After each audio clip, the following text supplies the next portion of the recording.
All right, welcome to Table Talk. I'm here with Boom, better known as Boom. All right, that's that. Now, do you prefer Boom or Mr. Boom? Shit. Most people call me asshole, really.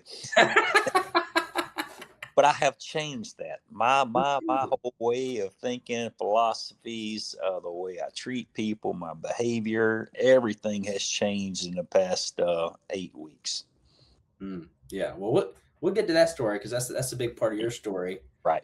I think the maybe the best question to start with is I want to hear the story of "Don't Stare Off on Me, Son."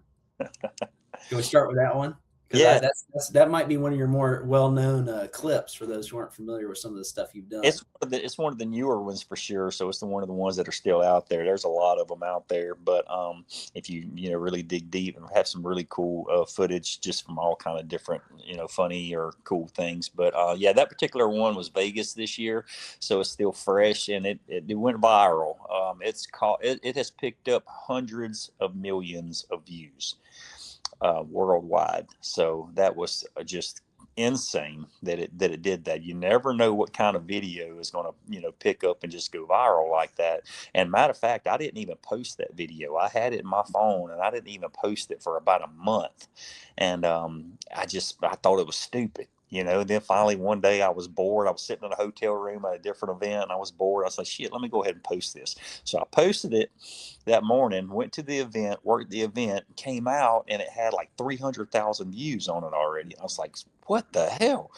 Went to bed that night, woke up the next morning, and it had almost 1 million views. Long story short, it just like caught traction somehow and just picked up millions and millions and millions of views through the next few days. And then other social media influencers started picking it up and sharing it. And long story short, it went to hundreds. I know of hundreds of millions of views. It might have hit the billions. I don't know, but I do know that someone sent it to me. There's one platform online that's all they have. I can't remember the name of it, but it's supposed to be the number one platform for viral videos. And so they pick up viral videos from all over the place and post it on their site online, and they rank them. They have them ranked the number one viral video of the world, the number two viral video of the world. Mine was number one for several weeks. Wow. Yeah. Wow. So it's insane that whatever videos, and you never, like I said, you never know how it's going to happen. But that guy, this was later on in the tournament in Vegas, and it was probably this is a huge event. We run 4 tables there, but even with that, we still were around the 5 or 6 hour mark in the tournament. I think this was in the amateurs. We finished at about 7 hours, but we had 420 competitors. Ooh.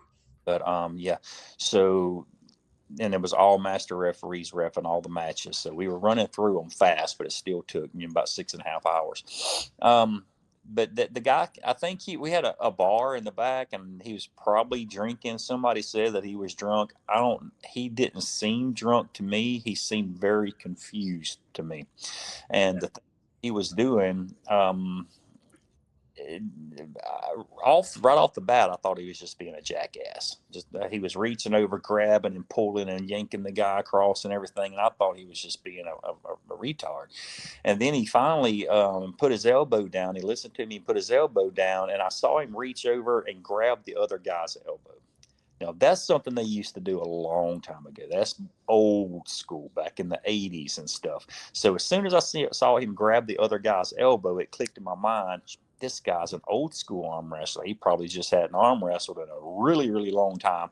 But if you go back and you look at footage from arm wrestlers back in the 80s and all, that's exactly how they would set up. They would go up real aggressive with a lot of male bravado, and they would reach across and they would just be very aggressive. And then they'd finally put their elbows down. They'd yell at each other. They would grab each other's elbows, and that's how they arm wrestled. So that's why I was being so patient and calm with him, because at first I thought he's being an asshole, so I was being an asshole back. But then as soon as I saw him grab the elbow, I'm like, shit, I want to get this guy set up. I want to see him arm wrestle. He's probably hadn't arm wrestled in 30, 40 years, so I want to get him set up. I want to see what he does. So I took way more time and patience with that guy than I normally do. there was a lot of comments on the video saying you should have ejected him, you should have thrown him out after the second warning or whatever else. But I mean, that's not even in the rules. I couldn't do that anyway. But there is a time to eject somebody, but Sure. not with this guy. This guy, he wasn't trying to be an asshole. He was just really confused. So if I would have ejected him from the tournament, he would have left from there. He probably would have bashed my association. He would have bashed me. He would have bashed the tournament. He would probably left with a bad taste in his mouth about arm wrestling, because in his mind, all he did was he came up and he did what he knows he's supposed to do. He just didn't realize that the rules have changed over the course of 40 years, so, but, Oh, yeah. but now he probably knows. And I don't even know the guy. And that's what kind of makes it so great, is the mystery behind it, because nobody knows the guy. And I don't want to know the guy. I like the mystery, of wondering who the hell was this guy, because he hadn't surfaced at all. I know he's had to see the video. He's had to have friends of his see the video and like, dude, what were you doing here or whatever. But, nobody's ever reached out to me to tell me who it was, and I hadn't searched. And I don't want to. Somebody knows. Yeah, part of me wants to go back to the bracket and look at the brackets, and you could probably figure out at least his name. Yeah. And I think I have looked up what I thought his name was. Again, there's so many people in there. 500 people. Yeah, it would take a lot of research for me to figure out exactly which one he was, but I could figure out what class he was and kind of narrow it down. But again, I don't want to do that research. Yeah. I like the mystery of it. People come up to me all the time. I mean, all the time. It's almost everywhere I go, because before this, people were asking about Devin Larratt. Every time I meet somebody about arm wrestling, they say, "Oh, Devin Larratt," or they don't know his name. They'll describe him, and I'll say, "Yeah, that's Devin Larratt," because he's the most well-known person on social media. But since this video's come out, now I get less Devin Larratt comments or questions, and I get a lot of questions about this particular that match. But people, that's the most common question people ask me is, who is that guy? I don't know, and I don't want to. You don't want to know. Okay. Yeah. Okay. Well, tell me about We'll eventually we'll get to some reffing, I think, later. But tell me about how you started in arm wrestling at some point. Obviously, been pulled a long time. Yeah. And that's some stories, we have those stories.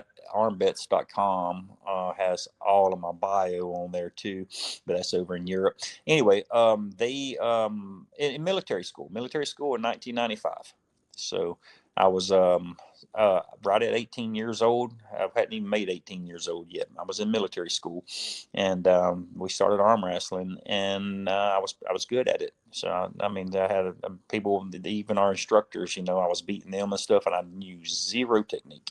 So I was really good at it, really strong at it. I was multifaceted athlete already by then. So, when somebody gets a concept of I guess competing in different sports, they get the concept of technique right off the bat.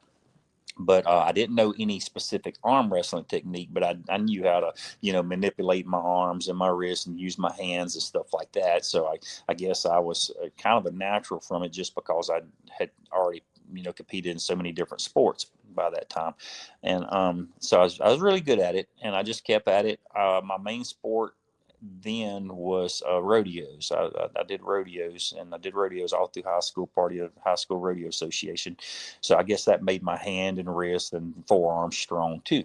But so that was where I competed for 10 years, was in rodeos and bars and stuff like that. We'd go to, people trying to be strong or whatever, and I knew I could do it, so I bragged about it. And so it's like every rodeo we went to, we ended up, after the rodeo, a whole crowd of people ended up on a tailgate of a truck, arm wrestling, and did it a lot in the bar room. So I was the typical bar room champion, and I love those guys now, because they suck, but they come out with that big head thinking that they can beat everybody, and that's what I did. I was that guy for 10 years, thinking that I was unbeatable. And because I pretty much was, against the crowd that I was around.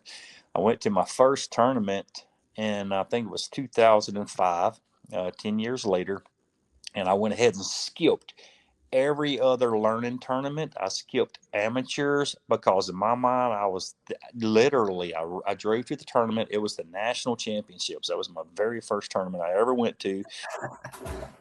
Competed because I knew I couldn't be beat.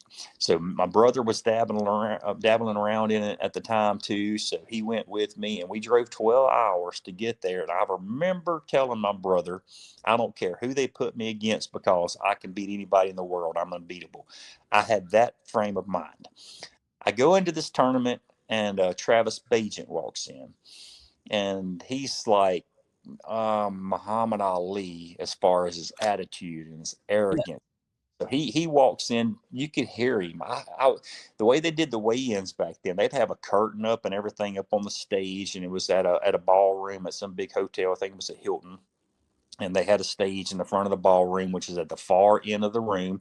And I was up there weighing in, and I could hear somebody outside. So this is outside the ballroom, down hall, outside. I could hear somebody hollering, and it's getting louder and getting louder. And they finally come in, and it's Travis Bagent.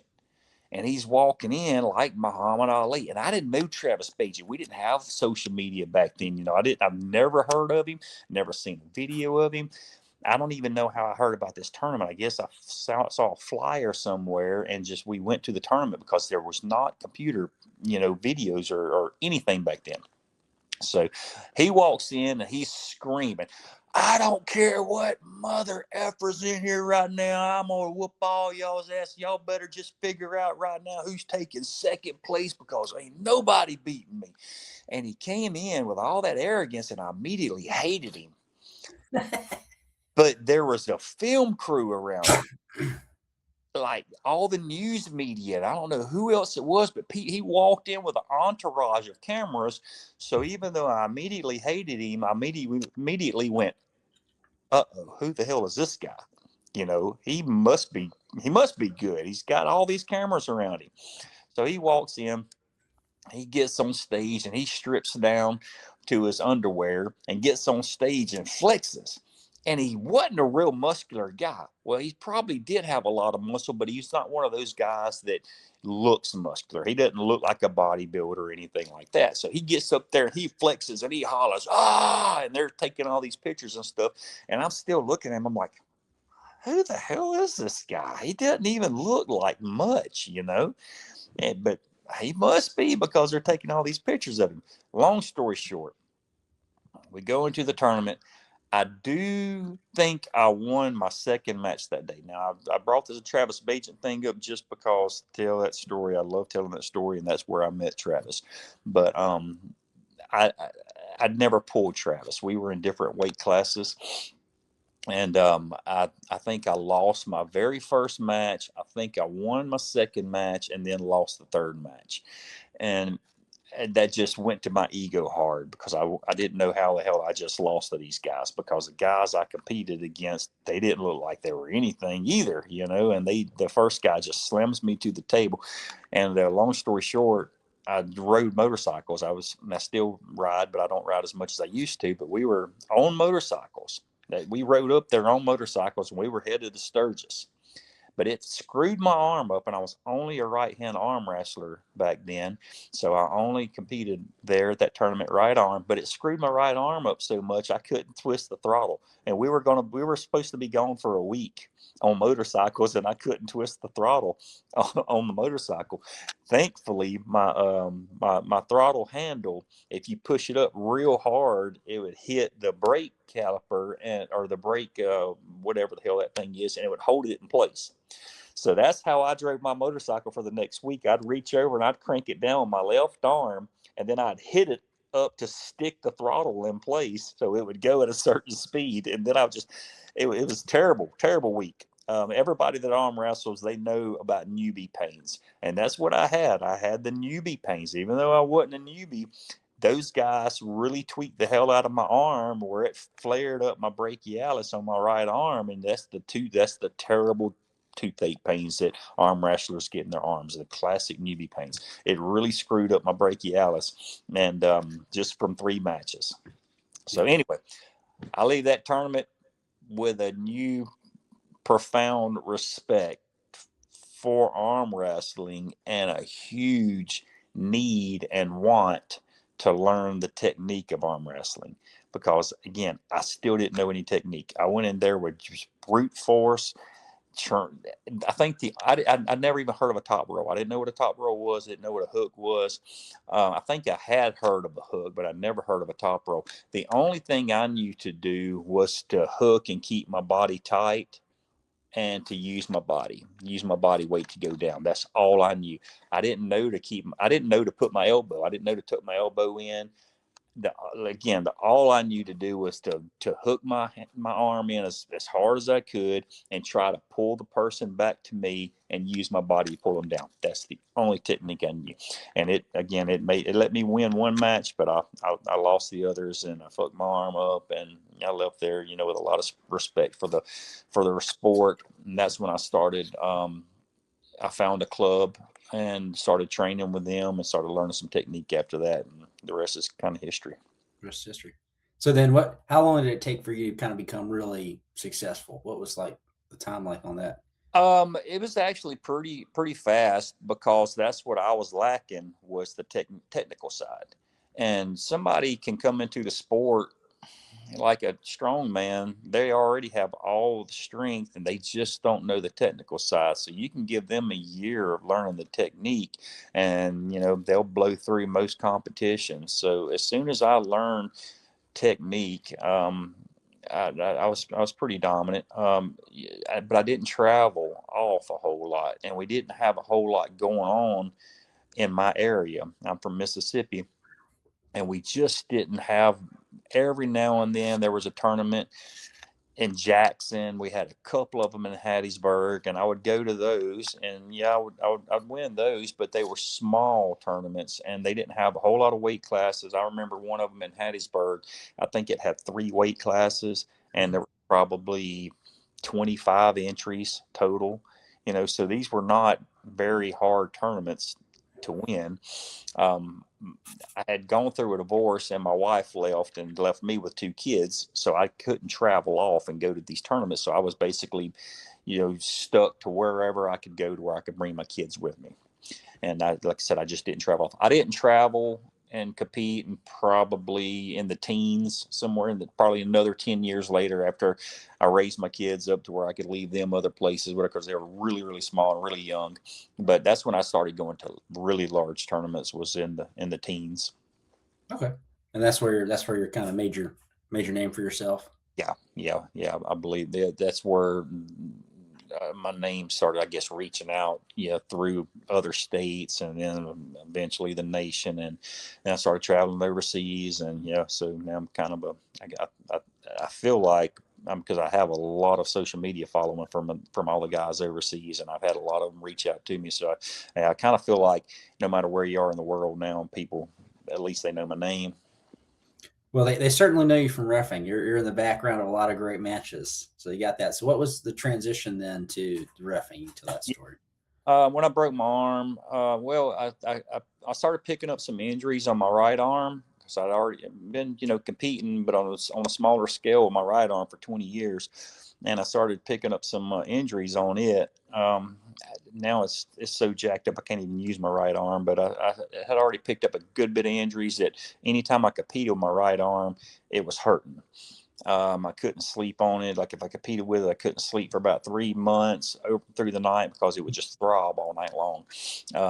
Picked up some bone spurs in my shoulder. It was just really jacked up. So I was like, well, what am I going to do? I still want to stay in the sport. So transition and started arm wrestling left-handed. Now I still use my right arm to some degree until about 2019, I think, is whenever I think it was the World Championships in Poland in 2019 was the last time I used my right arm in a tournament. Anyway, so I started competing with my left arm, and it was pretty easy to transition, because I'm kind of ambidextrous anyway. I throw a ball left-handed, I right-handed, so I'm kind of jacked up with the way that I use my arms anyway. So it's really easy transition to my left arm. It's kind of cool though, because my left arm never wanted a hook. It just always wanted a top roll. So I'm a top roller. I'm a hooker on my right arm and a top roller on my left arm. So, but I already knew all the techniques. So it was pretty easy transition, and I was really fucking good with my left arm.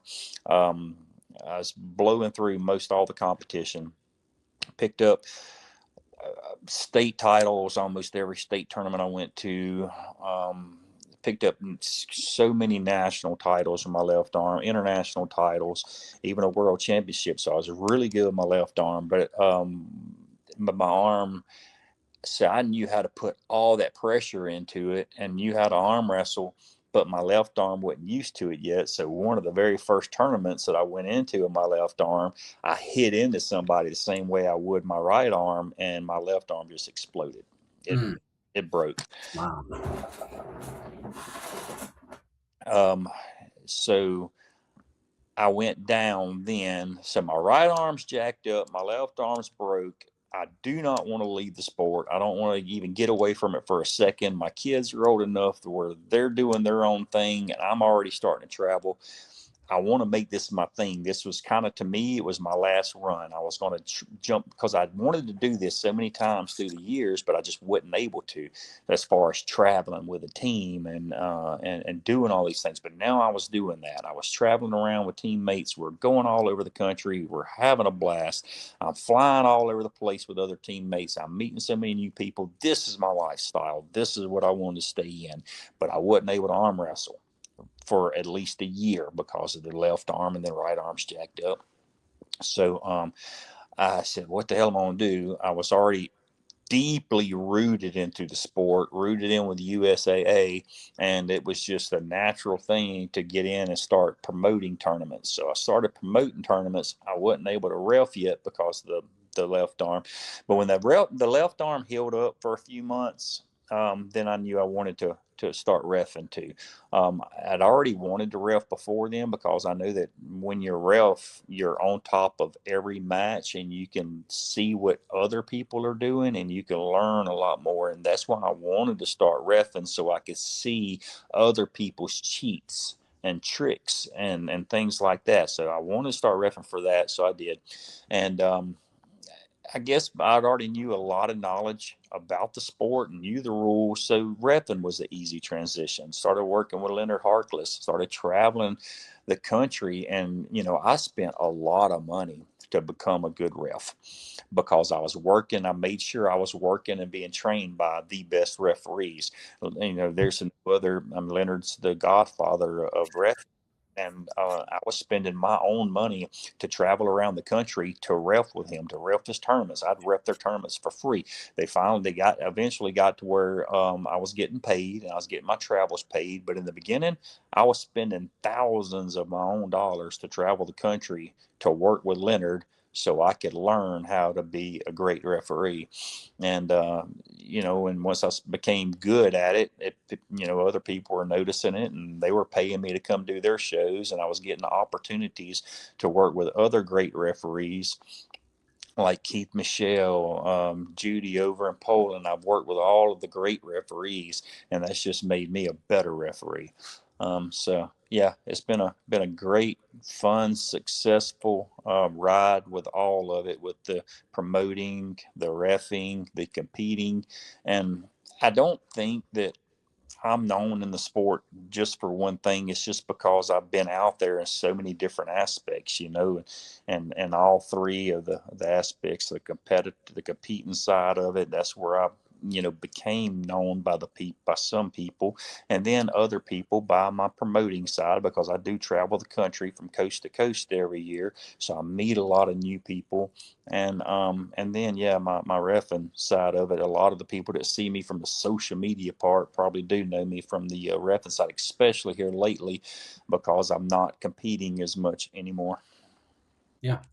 So I would love some background here on the organizations, because I know a lot of arm wrestlers, maybe they've been even pulling 2, 3 years, pull up to 1 or 2 tournaments every year. What break down for some of those people? What is the differences between some of these organizations? How do they work? How does one promote a tournament? How do what are the governing bodies of arm wrestling? What's the big picture on that? Yeah. the world governing bodies are our WAF, WAF, and IFA.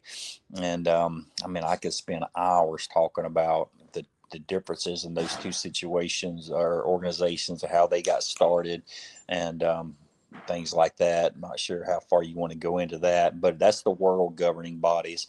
Now there are a lot of countries. Arm wrestling is 82 countries worldwide, and each one of those countries has, not each one of them, United States is vastly different, but most of those countries have one governing body for the entire country. As a matter of fact, a lot of those countries, they're government sports. The government controls the sport and how many tournaments they have, and everybody has the control under that one governing body. United States is very different. A lot of the reasons those countries do have just the one governing body, because that country is the size of one state, one of our states. So yeah, it's very easy for example, I'm in Mississippi. I kind of control Mississippi. Whatever happens arm wrestling wise, Mississippi, in a way, kind of goes through our organization.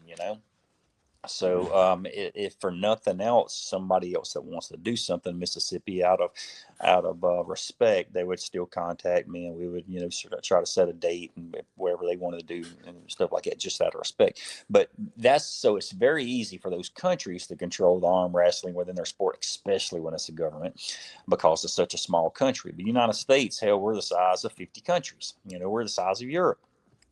So we have so many different promoters. It wasn't always that way, though. I think COVID is what changed a lot of it. Before COVID, there were only a handful of major promoters. AAA, USAA, UAL, a few other, and they basically even got along, and they formed a unity at one point. The four major promoters got together, and they formed the USAF. The USAF is the American governing body, or the American entity for the WAF. Okay, so anything that happens inside the country, it's like if you need a qualifier, if you want to go to anything that's WAF related, you would do that through the USAF. But that was created by those four organizations. They all came together because they were doing different national championships, and so the national championships was watered down. So they came together and they formed the USAF to have a unified national championship. That's what I went to. That was the first tournament I went to, was the Unified National Championship. So you only had one national championship in the United States. It was by all those major promoters. They came together and formed that. Well, that didn't last real long, a handful of years. There was just a lot of tugging and power struggles and things like that. So the USAF fell apart. And all the other promoters went their own way. So then you go back into having all of these national championships. So it's watered down again. I'll skip ahead. That's reason that. Well, no, I'll stay in line. So so there were still only those handful of major promoters at that time. I came in and started promoting, and I was under one of those major promoters. I was under the USAA. I was a USAA promoter. So even though I was holding tournaments, I was under their umbrella, because pretty much to be a legitimate promoter, you had to be under one of those umbrellas, So I was a USAA promoter. I did that up until here just recently. I was still one of their promoters. But when COVID hit, it was still just these 4 or 5 major promoters, and every other smaller promoter that hosted a couple of tournaments was under one of those major promoters' umbrella. There were certified promoters for them. But I don't know what the hell happened in COVID, but it's like everybody got bored. You wasn't able to compete anymore. There wasn't any tournaments anymore. And it's like everybody got the bug or the idea to jump out, and it's like, hey, I'm going to host a tournament as soon as we can. That's what it seems like, because I swear to God, as soon as things open back up from COVID, it's like you had 1,000 pop-up promoters, and they're all doing it independently. And that's have now. We have so many independent promoters, which in a way it's helped a lot of things. Sure. Because when I was a USA promoter, I wasn't able to grow. I wasn't able to do my own thing. I had my own ideas. I had the way that I wanted to host a tournament. I had the way that I wanted to order awards. I had certain awards I wanted to do. I wasn't able to do any of that because I was restricted by their guidelines. And they were stuck back in the old days. The things they did, it's the things they're still doing today. But that's the way that they did the shit 20, 30 years ago. And things have changed and evolved, you know? Right. So when I finally started breaking away from the USAA and I started doing things on my own, ordering my own awards, I looked outside the box. I looked outside the country. I found premium awards. And to my knowledge, there might be somebody pop up and say, no, I host a tournament every year and I don't even know about them, that they host one tournament a year. But I'm telling you, all the tournaments I knew before I started it, they were doing just the regular small medals with the clip-on ribbons. UAL was different. They only hosted a couple of tournaments a year. As a matter of fact, I think Bill Collins, he's the one that gave me the idea to start getting some really badass premium awards. But like I said, as far as I know of, other than Bill, he was doing the West Coast out there, I started doing some really big badass awards, and I was the first one that started doing that.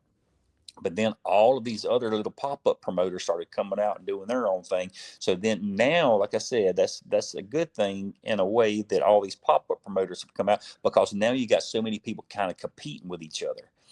You got somebody trying to outdo this person's awards and this person outdoing these person's awards. Because even though I was doing custom awards back then, they weren't like they were smaller and they were less than what they are now. Because somebody else, I think, like when TAL started, when Billy started, he started coming out with some pretty cool awards too. So I'm like, well, shit, I can't let Billy beat my awards, so I upped the game on my awards. And that's just kind of the way that it's going now. Is everybody's upping their game so much that it's making the tournaments and the awards and the payouts and everything so much better. Because I mean, you literally have new pop up promoters that coming out. It seems like every month, and that pop up promoter, he comes out and he says, "Well, for me to be good, I'm going to have to beat my competition." So they're all going broke though, because when the first thing they're doing is they're saying, "What am I going to do? Well, I'm going to start doing a lot of payouts."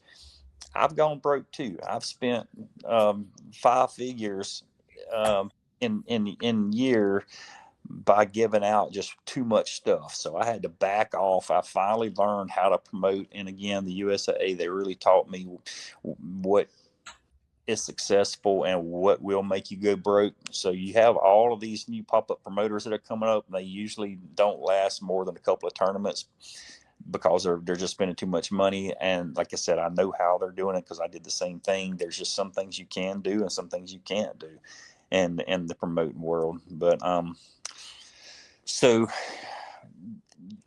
again, now you still have all of these pop-up promoters, but there are several of them that are noticeably more legitimate than the others, like the TAL. You know, Billy's been around now for quite a few years. He's upped his game. He's passionate about it. He does things right. He gets the quality referees. He gets the quality awards.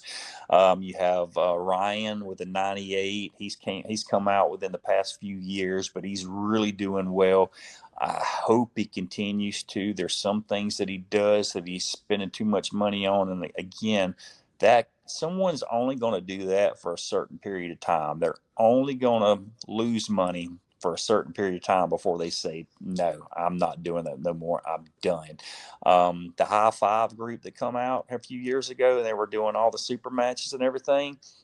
I was one of the first ones that they called to get advice from. Matter of fact, I helped them put together their rule structure. I was their very first head referee, but I counseled them against that for so in the beginning about spending too much money. When I went to their very first High Five, I saw the money they put into it, and I said, "Guys, you can't do this."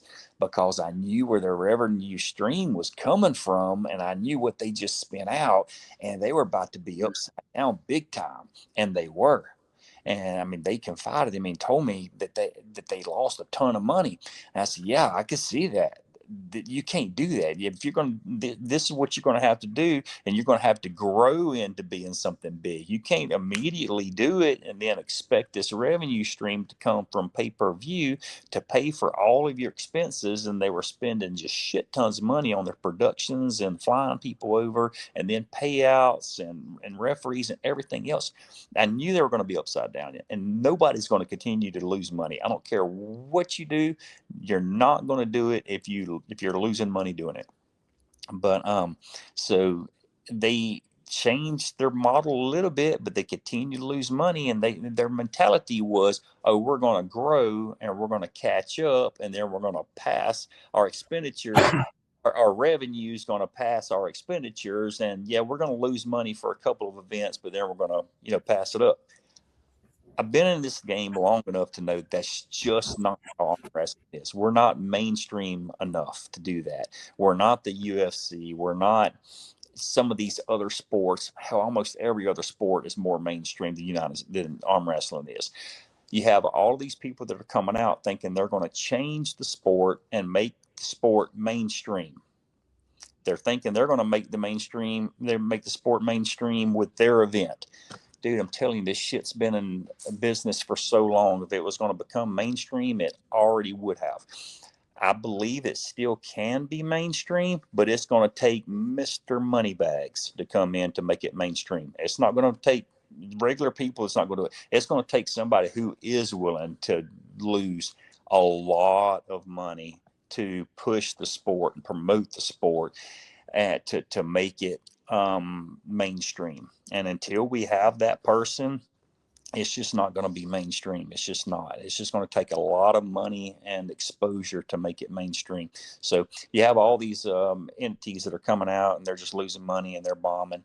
But again, back to my main thing, you do have a few of these promoters that will stick around, like the TAL and Pro Gear and 98. So we have now formed a coalition, just like the USAF did back 20 years ago, to try to get back to where we were, because the sport is so watered down and you have so many different promoters doing so many different things, so many different rule sets, that you have to start somewhere. And if it works, it works. That's great. But we're willing to put the time in it to try to unify as many promoters as we can under one idea of how to run a tournament and to have one unified national championship. Mm, Still have a couple of other entities out there that are running a national championship, like the USAA and USAF. They're still running their national championships. I don't know how long they'll do it. I know the USAF national championship is so damn small that I wouldn't even consider that a national championship. If I went to USAF nationals and won it, that's like winning the small tournament in Hattiesburg that I talked about before. I mean, it's just so small now. And I believe the USAA national championship is headed in that direction. So that's why me and Billy and Mikey and Ryan have formed the American Unified Arm Wrestling Association to unify as many of these promoters as we can. Because, like I said before, all of the other promoters were under one of the umbrellas, and now since COVID, they're all independent. Well, that's what we're trying to do now, is to bring as many of the quality promoters together as possible under one umbrella to host the true unified national championship. And we're going to start that. The debut for the AUA for our tournaments is this next year's 2026. So it's going to start out with the North American Championship in Vegas. We changed that to the AUA North American Championship, and then we're going to have our first national championship in June. So, and we're trying to do everything right. That's the way it used to be. It's now for different reasons. The USAF and the USA has their national championships for different reasons other than for a true national champion and what's best for the athletes. But that's what we're going to bring back. We're going to have a true national championship in the best location. We're going to have the payouts. We're going to try to bring in all the best talent to finally have a true national championship and determine who is the best in the nation. The thing that kind of screwed that up is all the super match series that are going on now. Mm. Now, a lot of the top guys don't want to pull tournaments. No. They want super matches. Right. So that's kind of screwed things up. That used to didn't be the case. Used to be the way that we found out who the best was is everybody went to the damn national championship, and that was where all the best talent was, and they fought it out, and that national champion was the best in the nation. Unfortunately, with all the super match series that are going on now, I just don't see all of the best coming to a national championship. But at least, hopefully, we can unify and get a big portion of them there to at least have some really good fights and to figure out who's who, because the tournament format is really different. It's really unique and really different than a super match. I mean, it's a wild card. Anybody can go into a tournament and win, So, and to be the best, to me, to be the best, you have to win in a tournament setting and not a super match setting. You go into a tournament, and if you can blow through that tournament in a tournament setting, okay, you are the best guy there. Yeah. Yeah. So going back to then reffing a little bit, two questions. The first one is you've progressed to be international master ref. What did it take to get there? I mean, you talked about your training a little bit, Yeah. starting out, but ultimately, what does it take to get there? Well, for international master, the only way you can get there is through the world championships. You're tested at the world championships. So number one, you got to fly your ass over there wherever it's at. You got to spend a bunch of money because you're not getting paid to go do that. So that's why you don't see a lot of them. I mean, you do have some people. Well, I guess there's a lot of people that's not up to that quality, but there are some people that do have the caliber to become or the experience to become an international master, but they got to spend thousands of dollars to fly over to a world championship and test, and you're not guaranteed that you're going to pass the test. I did it at least 3 times before I became a master. So, Wow. yeah, so you're going to spend a lot of money. You're going to get over there. You're going to get tested and ran through the ringer. And what the test is like is you're tested through the actual testing process. The typical testing process is a written test, and you sit through a seminar, then you have a written test, and then you have to pass the written test, and then you have scenarios where 2 of the referees will act like arm wrestlers, and then you have to ref the 2 referees acting like arm wrestlers, and they're doing all kind of monkeying around and tricks, and these especially at the world championships. When you get to the world championships, you have international master referees that know everything, and they are acting like arm wrestlers, and you have to ref them. And then there's scenarios that they don't tell you what you're looking for. You just have to catch it. And I've done a lot of these tests. I'm one of the only ones that tests and certifies other referees. So I've done hundreds of them. But what we do is we go back and we read a scenario, say, okay, all right, competitor A is going to slide his elbow off the back. Okay, so that's the scenario. But when you get those 2 guys, that's 2 referees, they went up there and they read that scenario, then they come back up to the table. So now those 2 referees know that the only foul is going to happen is the competitor A, so that may be me. I'm going to slide my elbow off the back of the pad, and the referee has to catch that. So the whole time we're doing different things too. So then competitor B, he's trying to get the attention of the referee. He's trying to pull his mind off of it. He's jockeying around. He's just doing whatever to try to get the referee that's in training to not see my elbow foul. So it's usually very successful. If I can get, I can do all kind of different things. I can be up there during the match and moving my elbow all over the place. So the referee in training, he's looking at my elbow, but my elbow's not lifting. So I'm not elbow fouling, but I'm moving all around. Well, during the test, the other referee pulls his elbow off the back of the pad right back up. Well, the ref in training just missed it, So there's just a lot of things like that, a lot of questions, scenarios you have to go through that. And that's any referee test. That's any of them. That's what you have to go through. The World Championships is that plus 4 days of reffing with international master referees. You're reffing during the tournament, and they're testing you. So you have to ref for 4 days. You're not getting paid to do it. They're running you through the ringer. These damn tournaments are long as hell. I remember one of them in Poland when I was testing. I think the first day, I think it was 12 or 14 hours. Yeah.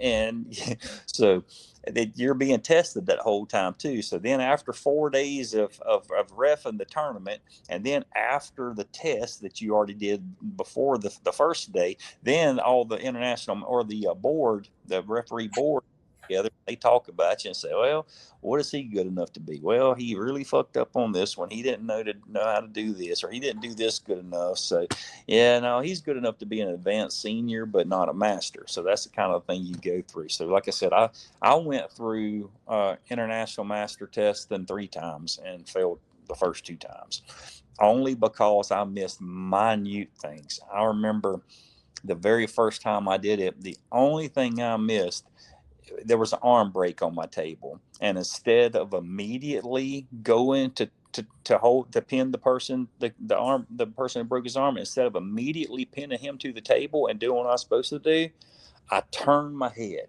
I shied away for just a second because it was an arm break. I went, oh, like that. And then I went and turned. And I failed the master test because of that, because that was the only negative thing they said was I didn't immediately pin him to the table. I shied away. But I think that was only a few years after my arm break, so I was still kind of fragile from that. And I hadn't been around a whole lot of arm breaks then, but I've been around a ton of them now. So it's just kind of like another day at work when an arm break happens now.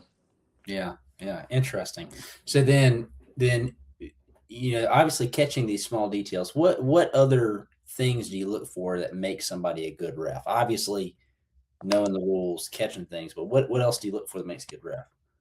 You have to keep your cool. You have to keep your composure at all times. Reffing is a very hard job as far as that aspect goes, because it's very easy if you're an emotional person or a temper person. It's very easy to lose your temper, lose your cool, because especially when you're starting out.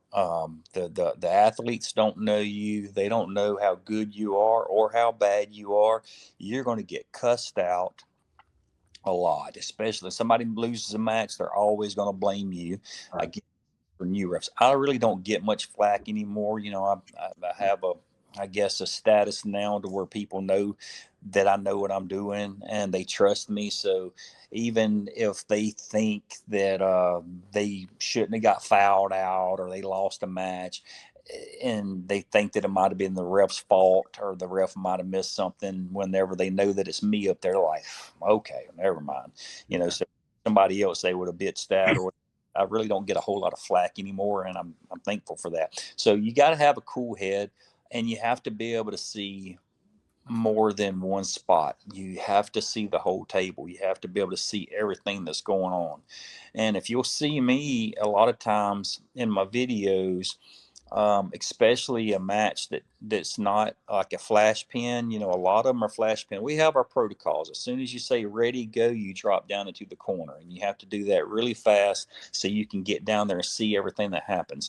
A lot of referees don't drop in the corner. A lot of other referees go down too slow. You have to, if you'll watch me, as soon as I'm ready to go, I'm immediately in my corner, because if you have somebody pinning on my side, I have to be down there to see that pin. If I'm up here, I will miss a lot of pins because it's the angles. Somebody can come down there past the pin, but from up here it don't look like a pin. If you move that angle down here, you saw it was a pin.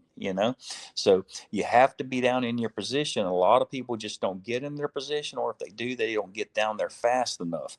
But once you get down there, then you have to start seeing everything. And if a match is not pinned right off the bat, you'll see me take an extra step back away from the table.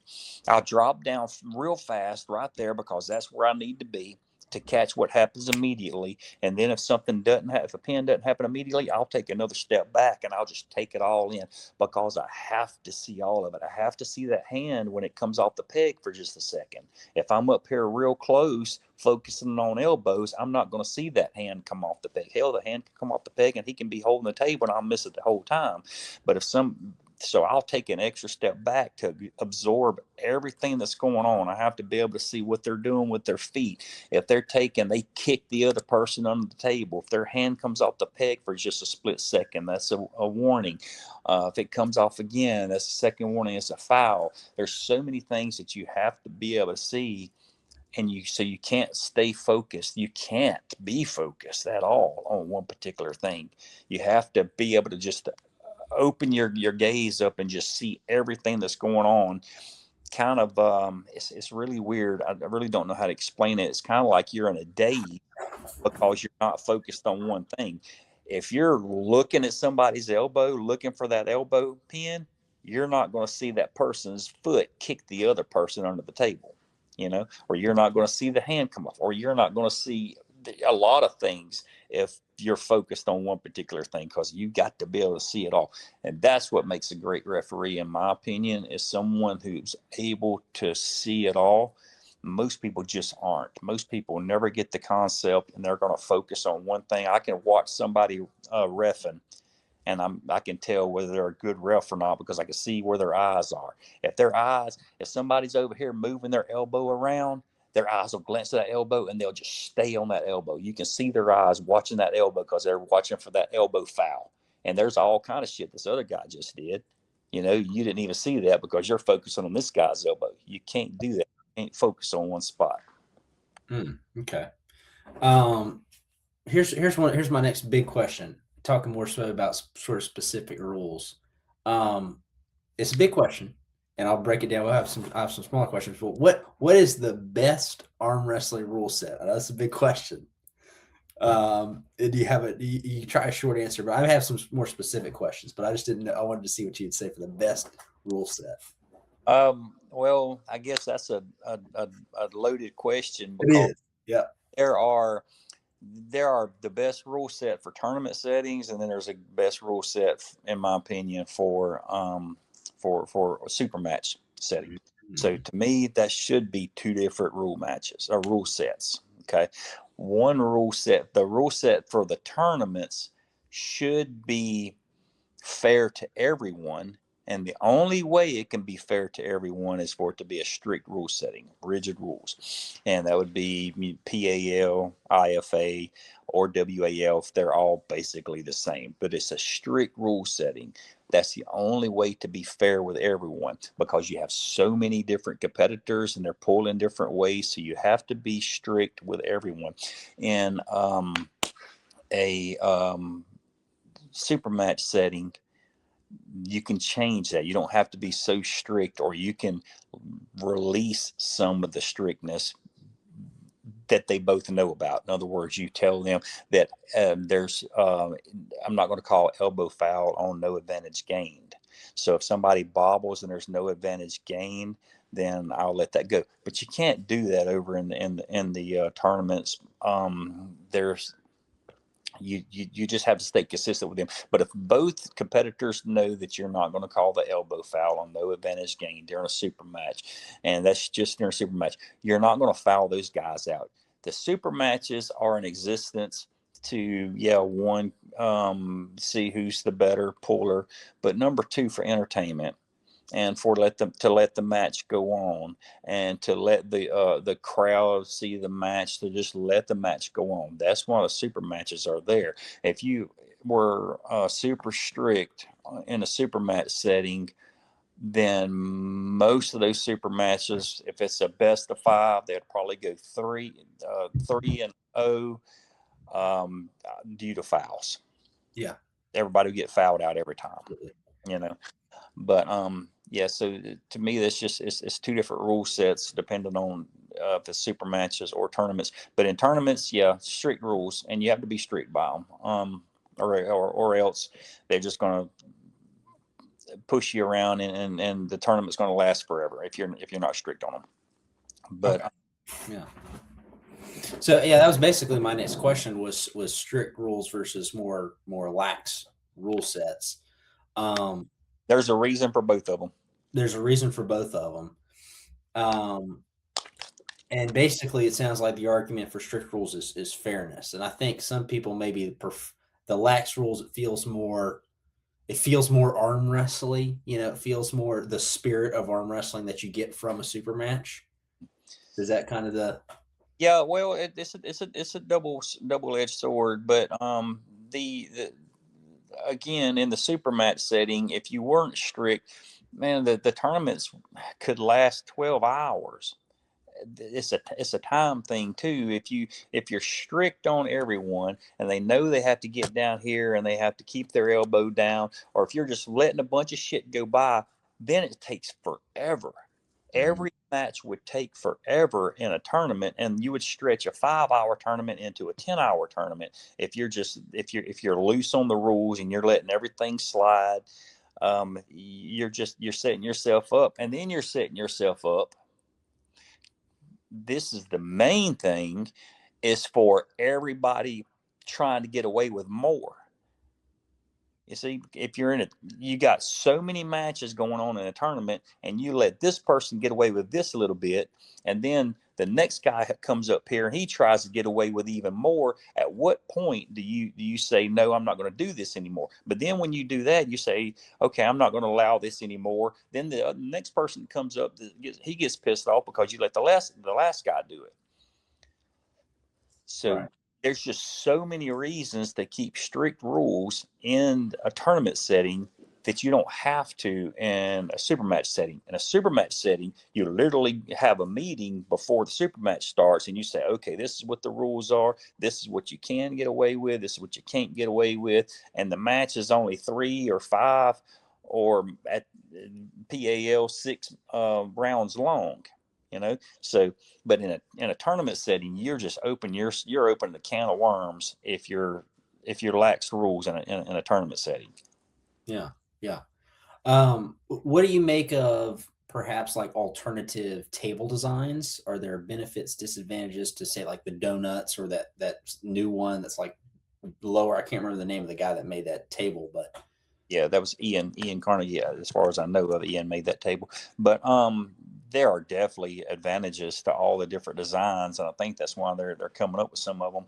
But the donut, I think the most, if I was going to arm wrestle match and choose any table, I would choose the table from the 80s, that one with the donut that had the pocket in it.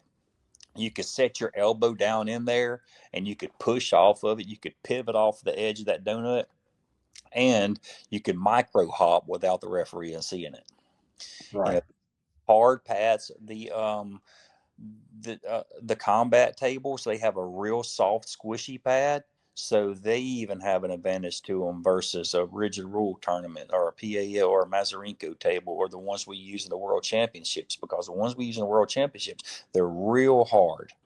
They're not forgiving at all. If your elbow micro hops, the ref's going to see that. And the combat tables are real squishy, so you can sink your elbow into it. Plus, that gives you some advantage because you can kind of pivot off of that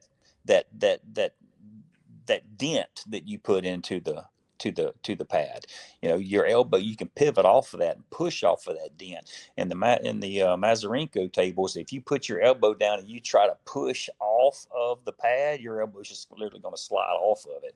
So it's a lot harder to compete on one of those tables. But that's what the community has decided, that is the professional table. It's the hardest one to compete on, but it's also the one that is deemed as the most professional one. And I can see that, because to be a true professional, you don't need an item to help you cheat.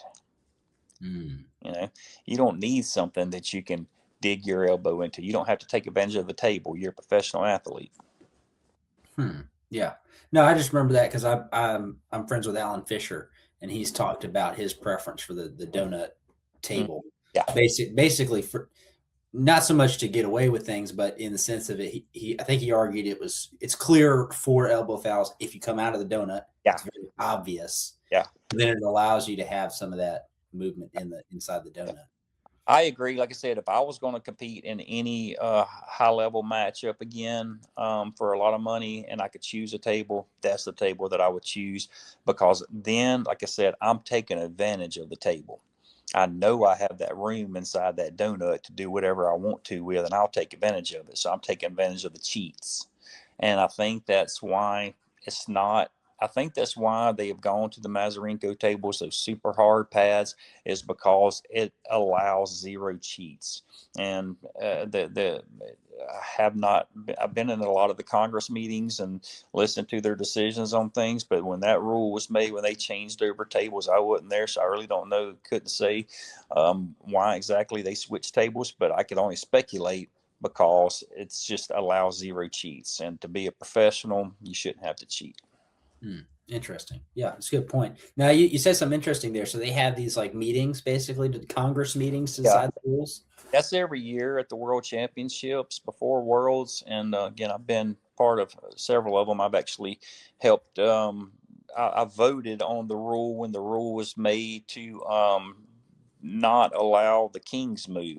And then with all the rules that dictated what a King's move was and what you could and couldn't get away with, I was in that meeting and I actually voted on the rules that were set that are in the rule books now concerning the King's move.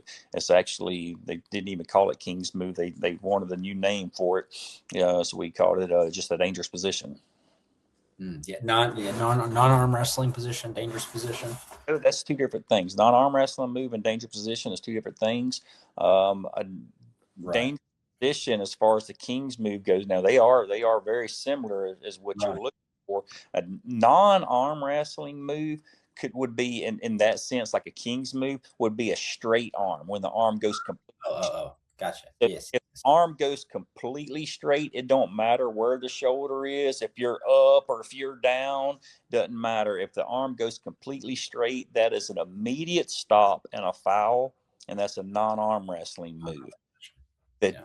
King's move, dangerous position, is when your shoulder goes below the elbow pad and the humerus goes in a decline motion. So if you go in that decline motion, then you have a command to come up. And you only have one command per setup. And you have to come up within 2 seconds. If you come up within 2 seconds, you can compete. If you drop back down again, then it's a stop and a foul.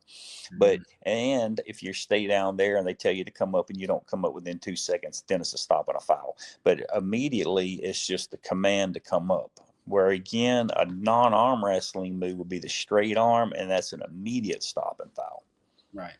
So was one of the main motivations against the King's move, was it primarily safety, or was it just because of what was the justification? I think it was just to keep people hold on, I had to plug my phone in, it's starting to die on me. I think it was mainly just to keep individuals that benefit from it from being able to hang out there and not arm wrestle.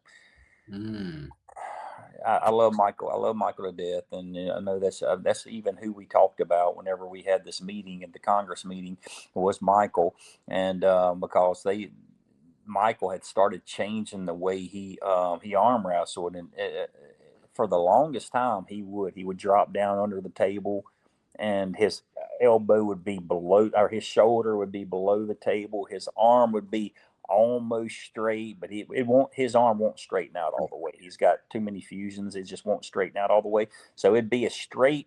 And for his body, it was completely straight because that's as far as it would straighten out. But he would hang out under the table, and he just couldn't get pinned that way. And he's wearing the other person down, and that's just not arm wrestling. mm, Arm wrestling is yeah. not hanging out down there where you're comfortable and letting the other person wear out before you come up and you pin somebody. So even Michael changed the way that he was competing. He would come up. I think so many people were complaining about it. Michael's a very passionate person, and and I think it kind of got to him that he was getting bashed on so hard. So he got to where he would start coming up, and he would even keep his shoulder above the pad, but his arm would still be out like that, which is a very hard way to even compete because there's just not that much room. In other words, to have your shoulder above the pad and then to have your arm straightened out, to you would have to have your elbow off the back of the pad, or else your hand is going to be past the pin pad. So it's just that's a very hard. It's easy to king's move when your shoulder is below the pad because you. Sorry about that. There you go. But once you come up, then your arm has to go somewhere. So instead of your arm being up here, when your shoulder comes up, then your arm goes out straight with the table, and it's usually going to pass the pin pad. It's going to be over there on somebody else's side. You don't want your hand way over there on their side. You just lose too much leverage and too much strength when your hand is on the other person's side of the table or when it's past their pin pad. So that's it's really hard for someone to do a king's move if their shoulder is above above the pad. So that's where that rule came from, is to pick your shoulder up above the pad, because if you can king's move with your shoulder above the pad, which is very, very hard to do because you're either going to elbow foul or Right. you're going to put your hand over there on their side of the table. So if you want a king's move, that's fine, but you're going to give the other person the advantage or you're going to elbow foul. Gotcha. Gotcha. Okay. Yeah. Um, to walk me through a little bit of you're talking about a little bit, you're trying to unify to get a good American title. What is some of the stuff you've been working on? You got some plans for next year. What does that look like? Yeah, and that's what we've already started on. We started that earlier this year. I created, or there's a group of us that created the AUA, the American Unified Arm Wrestling Association, and we immediately reached out to all of the more professional promoters. Not everyone. If someone is hosting a tournament and they're not using certified referees and they're welching on the money, they're promising a payout or whatever, we're not going to associate with those promoters at all. Those promoters are probably going to be gone before long anyway. Most of them are, if they're not holding up to their promises and not doing things right. But we reached out to them, all of the more professional promoters, the promoters that host the tournament in a professional like manner, and asked them to come on board with us as a AUA certified promoter, just like I was with the USAA. So again, what we're trying to do is do what the United States did 20 years ago, and it worked. The organizations, those four large organizations, they came together and they unified the sport within the country, and they hosted one unified national championship. And that's what we're doing. That's what we've already started, and we already have a big chunk of the promoters that are behind us. And it's going to take time. We don't expect anything to happen in the first year, but the first year is pretty much what proves to the community what you're capable of and what you can do in future years. So this 2026 is our debut year.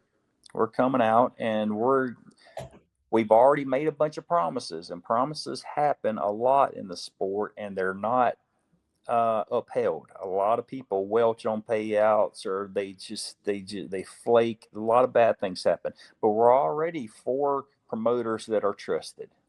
So I believe the majority of the community already trusts that we're going to do what we say we're going to do. So anyway, we're coming out this year. We're hosting this first national championship. We're hosting it in a premium venue. There's a ton of things that has the check marks, that has the boxes that had to be checked off to become a premium venue. I mean, you have to have a stage. Number one, you can't just do this in somebody's backyard. So basically, we're looking right now, looking at the Hard Rock Casino.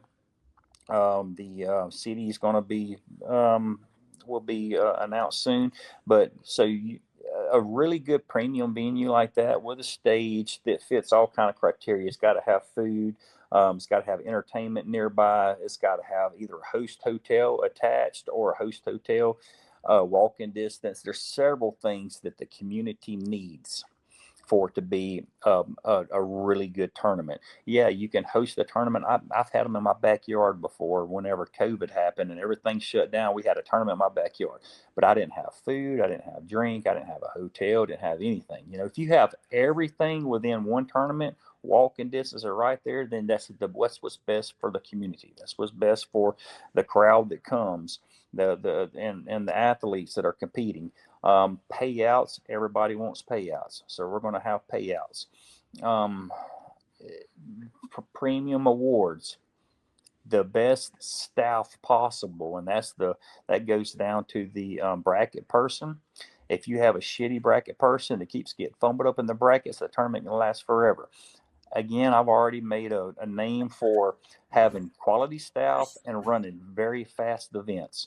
And so has the other guys. So we're going in there, and people know that when they come to our tournament, it's going to be set up right. It's going to have quality staff. It's going to have master referees. We're going to run the tournament efficient and fast. We're going to be somewhere that's got all the amenities that a good tournament needs, and we're going to do payouts.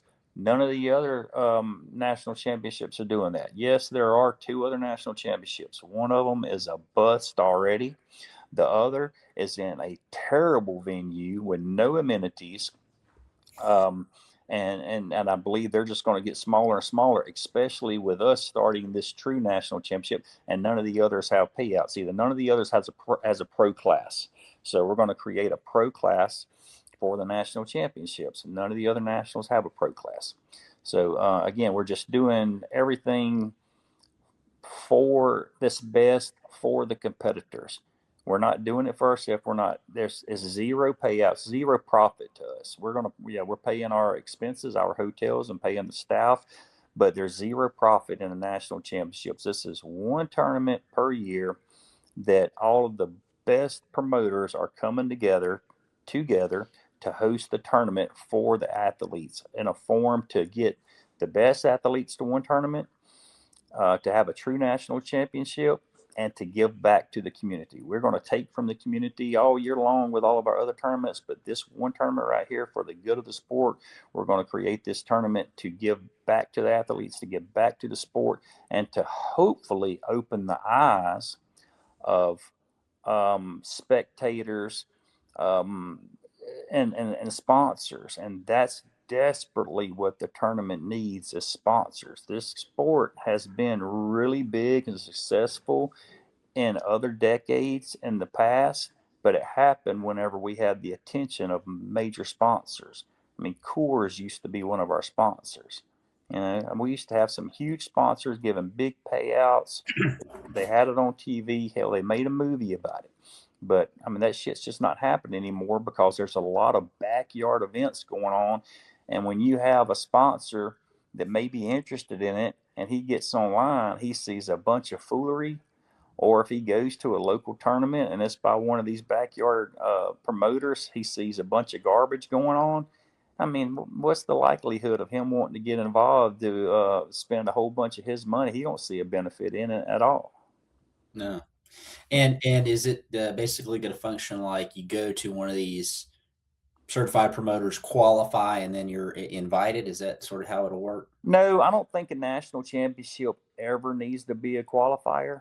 I think it needs to be open to all, just for various reasons. But no, it's not gonna. We won't have a qualifier.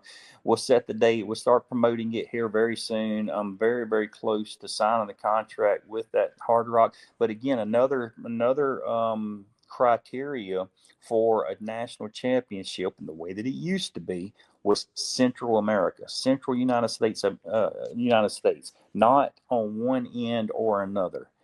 Um, that's why I see the USA's national championship is in a shitty venue because it's up in BFE, Ohio, and it doesn't have any amenities. It's real expensive. It's a very small event space. It's hard to get to. It's expensive to get to. You need something in the central United States that's close to an airport that either has a affordable hotel attached or walking distance to it. When you start Ubering from a hotel, Ubering from the airport 60 miles, and then you have to Uber from the venue 15 miles to a hotel, and then Uber back for weigh-ins, and then Uber back the next day for the tournament, and then Uber back to the hotel. That's so expensive and just inconvenient that people will go do that one time, and then when they experience it, and they're like, that was shitty, I'm not doing that no more. So again, there's a lot of boxes that have to be checked, especially for a tournament that you're saying is for the athletes. If you're doing it for the athletes and you want a true national championship, you want to grow something great and big to have the best competition there, there's just so many boxes that need to be checked off, and those other guys, they're just not doing it. And that's what we're going to do with the AUA, is check all the boxes and hold a true national championship for the athletes. And a nice big trophy, right? Got to have a nice big trophy. Yeah, absolutely. Got to have the best awards for sure. Yeah. Or is it a belt, or are we going to do a trophy? No, we're not. I don't know. We haven't even talked about that yet. I guess that's undetermined. Things are evolving so fast with these awards that there's no telling what we're liable to do. You literally just, was it 25 now? 5 years ago, all the awards were little bitty old shitty little things, and there wasn't a whole lot of different things. There's some belt buckles, but since then, I don't know if it's award companies that are evolving their game, or if we're just digging in, finding different award companies and finding different options or whatever. But I don't remember all these options being out even just 5 years ago. The options for awards now, they're so huge. Hell, you see Ryan up there, he's doing these great big old dragons for Winter Blast, and there was one company that was making some awards, and there were only a few of us that were doing them. I was doing the Bulldogs for Mississippi State. Chop was doing the Gators for Louisiana, and Steve Pettis was doing the Gorillas for Michigan State. But other than that, everybody was just doing those little small ones, and that company's even going out of business. They won't even make my Bulldogs anymore. Yeah, I was about to say, because I remember one of the first times I got to practice with Paul Passmore, because he's not too far from me, and I to Georgia. That's my area, Georgia, South Carolina, and he had maybe it was one or two the Bulldogs, and he was pointing it out, and he said he goes, there's the Bulldogs, the Alligators, and the other one. If you have one of those, you're a bad dude. Yeah, for sure, because that's like the trio of the badass tournaments. And I'm trying to find. I hate that they won't make my awards. I think I know that the man who owned the company, he died, and I think the kids are trying to figure out who's how to run it or whatever. And I dealt with them. I even got the last year that I bought the Bulldogs. I bought enough Bulldogs to last 3 years because I had a feeling they were going to go out of business. So I bought these Bulldogs. They lasted 3 years. I reached out to them, tried to make some more, and they said they told me that they were going out of business. Now, Steve Pettis, he still got some Gorillas from them, but I think it was before that. But he had a contract with them. So maybe they're trying to fulfill their contract with him. But I feel like whenever he had for so many years, so they were supposed to be making his Gorillas. I feel like they're going to quit making I think they went completely out of business, because I know that the designer, the sculptor, he went and started his own company. He's already reached out to me. He wanted to make my Bulldogs, but he wanted like triple the price. The Bulldogs they're about $100 a piece, but then the shipping to get them here was thousands. They were coming out of somewhere up north, and that's another thing that's easy for Steve. Steve could probably go pick them up where I had to have them shipped. I think it cost me $5,000 to have that last shipment shipped out. Yeah, it was crazy because they're so heavy. Tournaments. Do what? This is what the little guys don't know about for putting on a good tournament. Oh yeah, man, we heard that so long. I was the first person that went to $50 entry fee, and let me just tell you, like I said, I've been involved in a lot of different sports. arm wrestling is the cheapest sport that I've ever been involved in. Absolutely. Man, if you do softball tournaments on a church league, you're going to spend more than that. Oh yeah. But yeah, but so these tournaments then they were like $25 and $30, and I said for me to get quality staff and to get the awards that I want, and that was another thing that I was having to do with the USA. So I was having to use their awards. I was having to run everything by them. Having to use different pricing brackets. So I went up to like $40, and that was the highest I could go. And I said, you know what, I'm just going to quit doing this all together. I got out with them, started ordering my own big ass awards. And then I was charging $50. I was the first person that ever went to $50. And I got a lot of shit from that. Nobody wanted to pay $50 versus $40. I'm like, look, guys, I'm not bringing you the staff from the crowds for my referees. And that's what was common back then. It was common to have a tournament and not hire any referees. To whoever showed up at the tournament, you just find some guys to come up and ref your matches for you. I actually know one association that lasted for a long time. That's all he ever did. He never hired a referee. He would just out of the crowd to come, and that was common back then for associations to do that. And I think some of them still do it. I'm not going to call names, but and that's one of the things that the AUA is against. You're not allowed. We would not take a certified promoter that uses a referee that's not certified. All referees that host the tournament that's associated with the AUA has to have certified promoters. Wow, interesting. Yep. Yeah. Just pulling Joe Schmo out of the crowd and. Oh, it happens so much. I mean, you people getting screwed left and right, and yeah, it was terrible. A lot of injuries were happening. A lot of injuries. There's so many things that a referee can do to prevent an injury from happening. I could spend hours talking about all the different things we can do, but I have in my association a great safety record, and if you really pay attention, especially with the amateur portion of my tournaments, and that's another thing that I changed when I went out on my own. I revamped the way that I did tournaments. Before me changing that, everybody did amateurs first, and they did kids, women, masters, amateurs, and then waited to do the pros last, dead last. They're using bracket people that are unqualified. They're using referees that are unqualified. Both of those makes a tournament last way too long.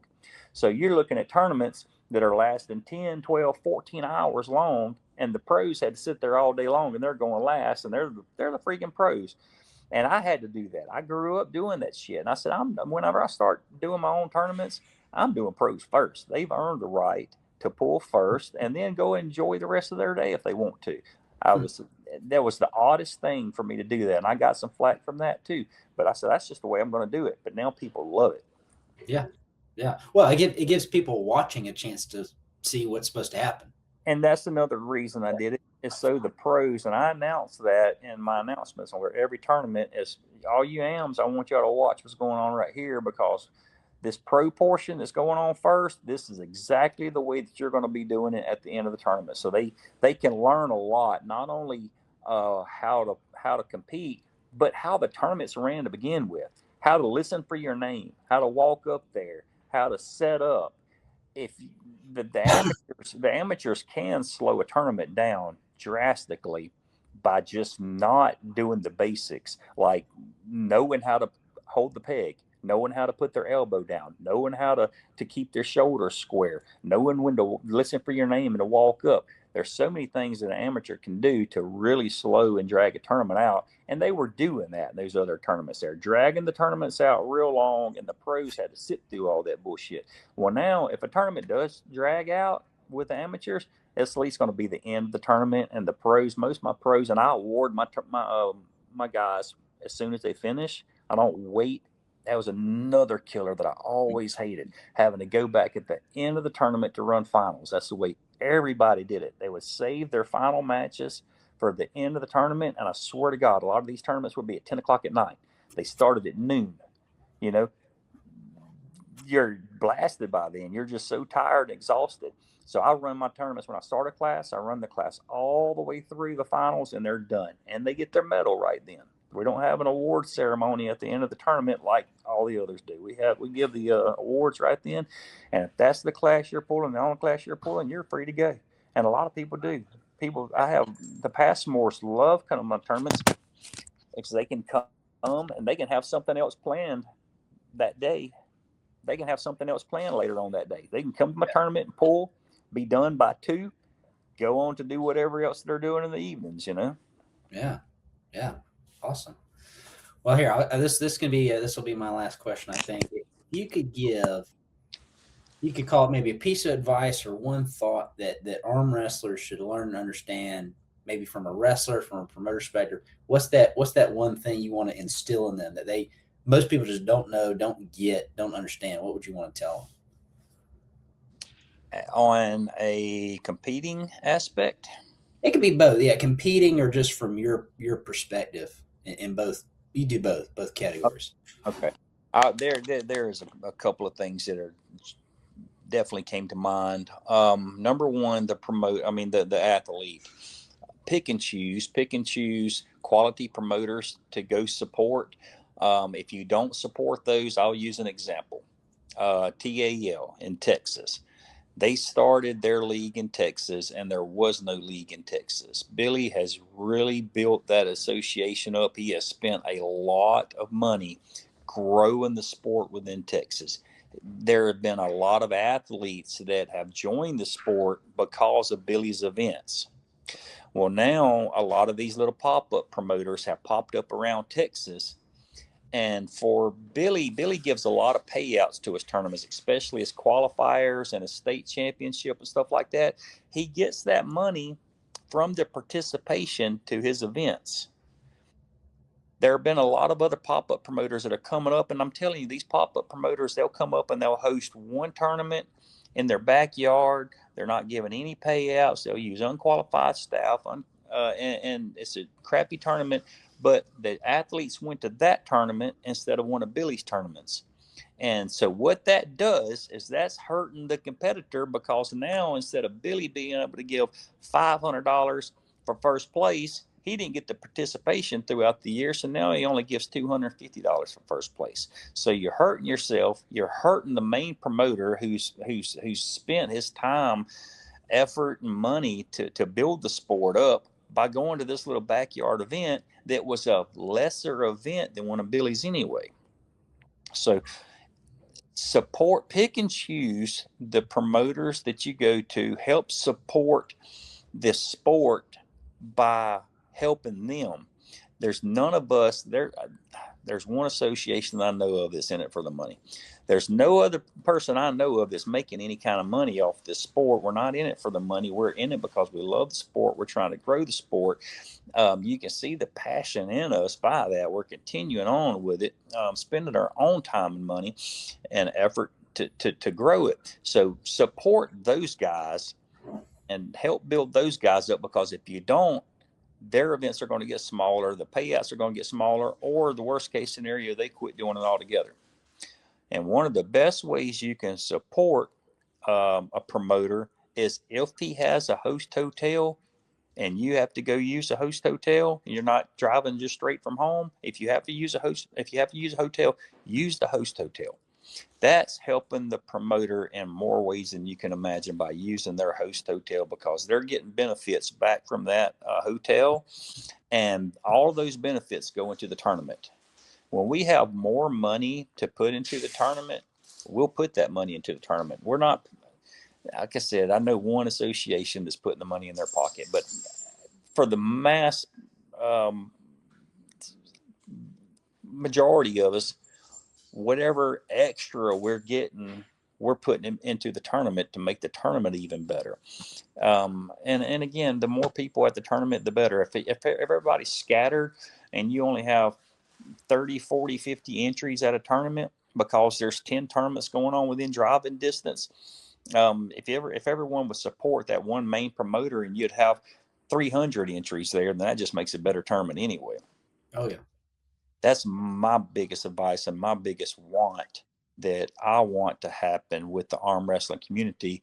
And that's really, again, that's changed since COVID. Before COVID, I saw my numbers go down. My numbers have been cut in half tournaments since COVID from the participation because, and we have more athletes now. There are more athletes. I think I was judging the nation on 6,000 athletes before COVID. Now I'm saying 10,000 athletes. So we have almost double the athletes that are competing in tournaments now and half of the entries than we used to have. So that's my biggest one, and I guess that's just mainly because I am one of those promoters that's that is bothering, it's hurting. That I see it. It's not only hurting me. It's really not hurting me financially. It's hurting my heart. It's not hurting me financially because I wasn't, making money off the sport before. But I hate to see anyone put that much time and passion and effort into a premium event, and then all of these other little pop-up promoters are hosting little events somewhere else, and then your show that you should have 400 entries at, now you have 120 entries. And again, now there's almost twice the athletes out there. So that's the biggest want that I want from the community. Good. Awesome. Now, I just thought of it. I said that was going to be my last question. I think I totally forgot to ask you about your recent health. Oh yeah. Something you wanted to talk about? Share that story a little bit. Well, yeah, it was out of the blue, no rhyme or reason why. I mean, I'm a sports nutritionist and a personal trainer, and I have been for 30 years. So I'm a very healthy person. I keep my diet clean. I actually own a food company, and I have that food company based off of clean ingredients and clean food. I stress clean eating. I don't eat fast food. I don't eat garbage. Ultra processed. Don't. So I'm super healthy. But I don't know, for whatever reason, 2 months ago, my the main valve that pumps blood into the front of my heart completely pinched off. They call that the widowmaker. That's the main valve, and when you block that valve, the survival rate is 12%. Wow. Yeah, so that was the scariest ordeal that I've ever had in my life, and I almost died. And in a lot of ways, I think I did die for just a few minutes. Because I just had an experience. But anyway, it was just a very harrowing experience, and almost died from it. And it just changed my life drastically. I just now I go to Walmart, instead of being in a rush, I go in there just walking slow, talking to people, and don't give two cares. There's a long lot of traffic out there. I'm trying to get through. I don't care. I'll just sit there and wait. My mind process, my thought process has really changed, as far as, because none of that shit's important. Hmm. None of that other stuff's important. Getting from point A to point B in 5 minutes versus 10 minutes, that isn't important at all. Hmm. So when you go through something like that, your priorities really change. Yeah. Yeah. Well, wonderful. And I wrote a book about it, because there's a lot of things that happened to me shouldn't have happened. And also what I did, the reason it's a 12% survival rate is because people don't recognize what's going on, and they don't go to the hospital. They don't get that is the only reason a widowmaker heart attack has a 12% survival rate, because people don't know what's going on. They don't know they're having a heart attack, and they don't go to the hospital. And matter of fact, I had a friend of mine 2 years ago that died from it. And I thought it was really weird because he's my age and he was healthy.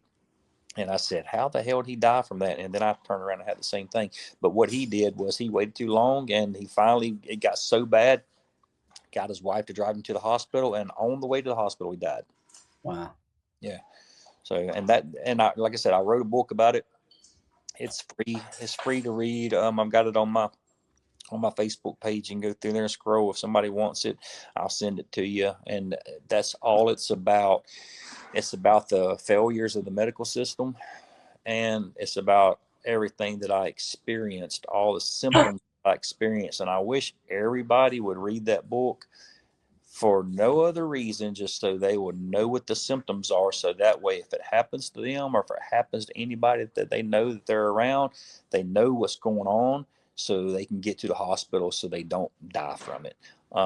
it's not supposed to kill people. It's just because they don't know what's going on. They think it's heartburn, or they have watched too many movies and they're confused about what the signs of heart attack is, because all that shit they show in the movies, that's not real. That's not what it's like. It's not what it's like at all. And that's what I wrote the book about, is what it's really like. And so people can, whenever it happens to them. Matter of fact, Lance Hahn, I dedicated part of the book to him while I was still in the hospital.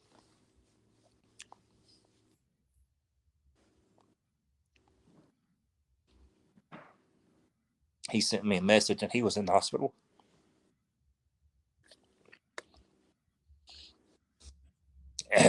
And he ended up having a 5 bypass surgery. All of his valves were stopped up, and he had a 5 bypass surgery. And he sent me a message that says that read my, or listening to my story, because I hadn't even written the book yet, but I wrote a big Facebook post about all of my symptoms and everything I was feeling and stuff like that. Well, it was ironic, because he read my post, and I think it was the next day he started having those symptoms. Wow. Wow. Yep. And so anyway, if he would have ignored them and not gone to the hospital, he would have died. It would have killed him. So anyway, that's why I wrote the book, and just to save lives. And so yeah, check the book out. And Absolutely. I try not to get emotional about things, but that shit makes me emotional. Yeah. No, I completely understand. Yeah. People get sick. It's tough. It's Yep. tough. Yep. Absolutely. Well, thank you for your time. I really appreciate it. It was awesome talking to you. Absolutely. Thanks. Absolutely. My pleasure.